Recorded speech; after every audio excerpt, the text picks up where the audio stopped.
don't think so. I can tell you, right, that there is not. Okay, so with that, do you also know of the statement that's been made that the preservation of the Quran was as a result of them burning other books? That is not true. That's an incorrect statement. Let me explain what happened. In the time of the Prophet, peace be upon him, the Quran was written on hide of animals, on rocks and on bones and things like that. Okay? And then at that time,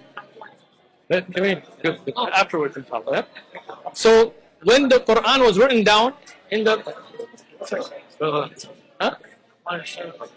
no, we're good.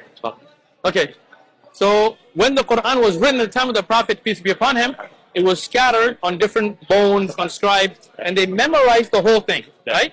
So Abu Bakr, the first Khalifa, he collected all those writings under the leadership of Zayd ibn Thabit radiyallahu anhu, and they put together one Quran, 114 chapters, just the way we have it today, right?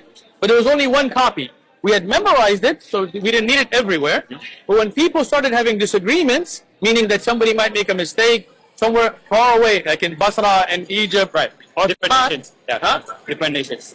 Yeah, so under the Muslim nation, but because Muslim nations spread, right? All the way to the shores of Europe, to Northern Africa, to Asia, right? So now Uthman, the third Khalifa, now all the first generation, they're all companions of the Prophet. He said, bring all the written manuscripts, anybody that has a written thing, and bring the actual one that Abu Bakr put together, and put them all, make sure they're all in line, and by the consensus, ijma of all of the Sahaba, they agreed, one Quran. Then he said, okay, make copies of this and send this out. But if anybody has like a half Quran, then burn that, because it's half. Later on, somebody might get that and say, oh, this is missing. When you have one golden standard sent out to the whole nation, then those earlier manuscripts that are not complete, that may have personal notes, cannot be going around.